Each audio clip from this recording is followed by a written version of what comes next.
Hi guys, and welcome back to my channel. So today I am about to be doing some batch cooking, and I asked you guys if you would like to see a video on it and you said yes. So that's what I'm going to do today. I'm going to film what I'm doing. It's going to be a very raw video. I am in my pyjamas. I've just got on a vest top and my pyjama bottoms, and I've just tied my head up in a ponytail. It is 4:10, so I wanted to start now while I've still got plenty of time before dinner time and I'm not in a rush. But yeah, the majority of the day's passed now. We're just kind of in the run up to dinner time now. So I'm going to be cooking some minced beef. I bought two 750g packs and they need used up, so I'm about to cook the whole lot, and we're going to have some of it for dinner tonight and some of it I'm going to freeze. Yeah? What? So I'm going to be using one of the packs of mince to make spaghetti bolognese, so I'm going to cook that and make it into a bolognese sauce, and with the other pack I'm going to be making some chili con carne. We're going to have bolognese tonight, and then we're going to freeze the rest of the bolognese and also freeze the chili into 2 portions. I think we'll see how it turns out size wise. 750 grams of ground beef mince might not be enough for you guys. It might not be classed as batch cooking for you guys. You might use that in one sitting. Depends on your family size. For us, that'll probably do 2 meals, especially because we're going to be bulking it up with vegetables, and like for the chili con carne we'll have beans in it. So yeah, it just depends on your family size, but for us, each of those 750 packs will do more than 1 meal. So I'm just going to get started and I will show you what I'm doing as I'm doing it, and hopefully you enjoy this video. Right, so I've got my 2 packets of mince here.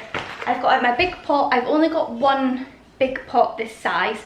So I've got my big pot and I've also got my slow cooker here, and I'm going to brown the first lot of mince and then pop it in the slow cooker, and then I'm going to do the second lot of mince in this pot. So I'll have 1 lot going in the slow cooker and 1 lot cooking in the pan. Oh yeah. So Elle is doing some colouring while I am cooking. Aren't you? So funny, actually. Are you being a very good girl? Yeah. Well done. So I'm just looking at all the other ingredients I'm going to need for my batch cooking today. So I've got some passata, some cherry tomatoes, some kidney beans. I'm about to look out some spices, and I'll also get some tomato puree. What else? Garlic puree. So I have browned my first lot of ground or minced beef, and I'm about to pop it in the slow cooker. I've got the slow cooker on at high, so essentially it's not really slow cooking. I'm going to be cooking it in a couple hours. So I'm going to pop that into the slow cooker, and I'm going to add my other ingredients for the chili, because this pot's going to be the chili. So I'm just about to do that just now.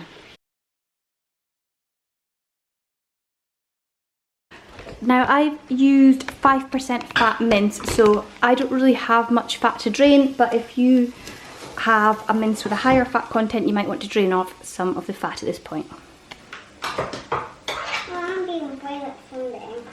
Are you? So a tin of chopped tomatoes, squirt of tomato puree, garlic puree, beef stock cube, some Liam Perrins Worcestershire sauce. I'm going to use half the passata for the chili and half for the bolognese. So I'm just popping half in there. Some frozen chopped onions.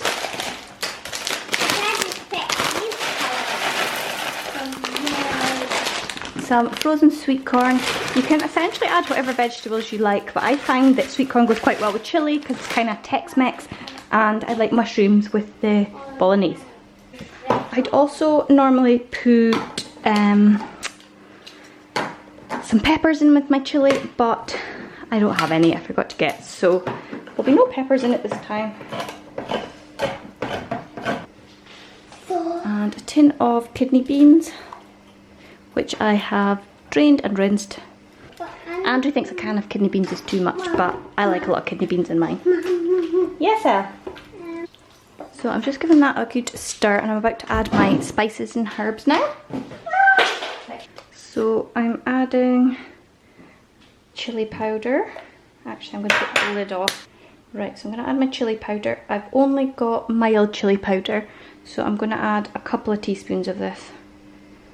If you had strong chili powder, you wouldn't want to add that much probably. And then I'm also going to add some paprika.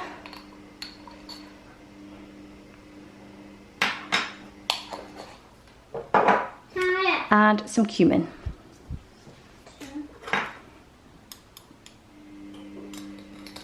I only want maybe like a quarter of a teaspoon, half a teaspoon of cumin.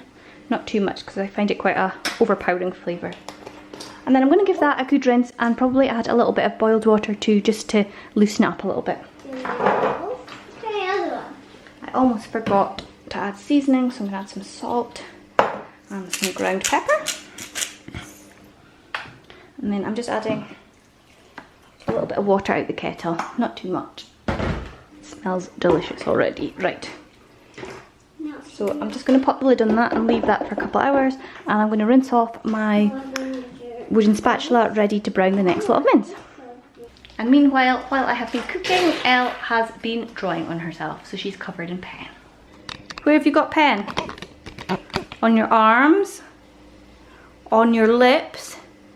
Even though Mummy told you not to draw on your face, didn't I? Right, draw on the paper while Mummy finishes cooking, okay? No. Yes! No. Okay, so now the mince is browned, I have added in some of my other ingredients. I actually filmed it, but my camera hadn't started recording, which is annoying. So I'll just show you quickly what I've added. I've added the rest of that carton of passata, so there's like half a carton left.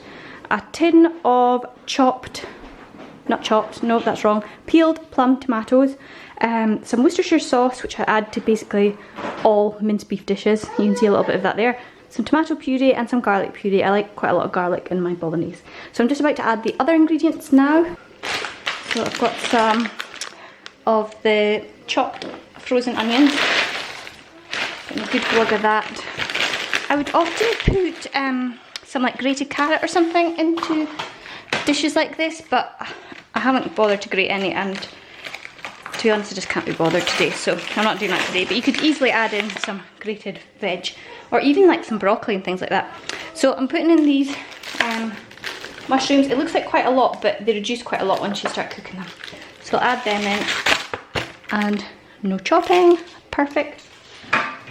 Beef stock cube, and I only found this out recently, but if you buy OXO stock cubes, if you pull out the corners of the stock cube, like this, and then you crush it into a powder, like this, and it makes like a little kind of pillow, and then you just tear it off and pour it in, and that is what these bits are for. That's how you're supposed to do it, and I didn't know that till recently. Let me know in the comments if you knew that. Maybe I'm the only one that didn't know that. Right, and then you just pour it in like this. Ta-da! I think that's genius. So clever. Whoever invented that. Right, I'm just going to give that a bit of a stir to get it started. I'm going to break up the plum tomatoes. I'm breaking up the plum tomatoes with my spatula. What are you up to? You're crazy. Now I'm going to add a little bit of boiled water to loosen it up. Some seasoning, salt and pepper. Now I've seen me adding some sugar to this just to kind of cut through the acidity of the tomatoes. I'm not doing that today because I'm trying to slim, and so I don't really need the extra sugar, but you can easily do that and it does give it a nice flavour. And then the last thing to add is oregano, and I like to add a really good lot of oregano. In fact, I buy this probably like once a month because we have bolognese so often. So I give a really good glug of oregano, and that adds to me that makes it taste like bolognese. And then give it a good stir, and then I'll pop the lid on and let this simmer.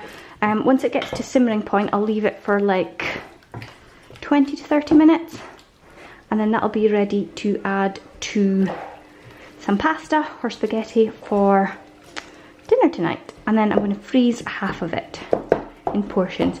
So I'll come back once this is cooked and show you where we're at. I've just found in the fridge some vine tomatoes, cherry tomatoes, which are past their best, they're a little bit wrinkly, so I'm just going to throw them in as well and get them used up.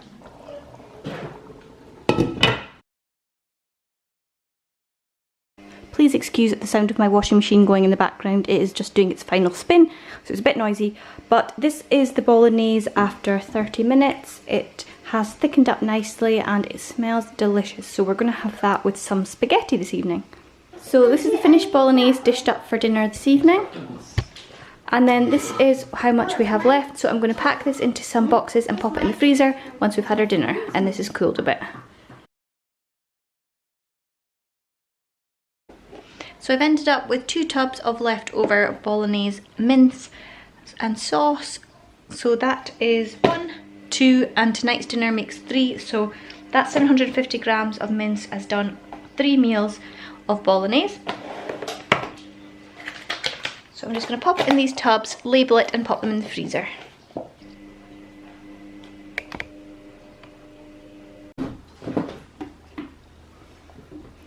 And here is our chilli after about 2.5 hours. So I'm just going to start popping this into boxes to also put in the freezer. So I filled 2 of the deep plastic tubs, they're just from Poundland, to go in the freezer, and I'm going to pop the last of it in this tub, and that will be going in the fridge rather than the freezer for tomorrow night's dinner. So altogether I've ended up with 6 meals, 3 chilli and 3 bolognese. We had 1 bolognese this evening, and altogether, if you count everything that I've used to make these, plus the accompaniments to make up a meal, so like for the chilli we are going to have rice with it, and with the bolognese we had spaghetti and garlic bread. All together I've totaled up all the ingredients, and when I've divided it amongst the 6 meals it works out at £2.50 a meal, which I think is excellent. So that is 6 meals for £2.50 each meal. I hope you enjoyed today's video and found it useful. If you did, give it a big thumbs up. If you'd like to see more videos like this, let me know in the comments. And if you're not already subscribed, I would love it if you'd subscribe and join our YouTube family. And make sure you click the bell icon as well so that you get notifications whenever I make a new video. Thanks so much for watching today, and I'll see you in the next one. Take care, bye!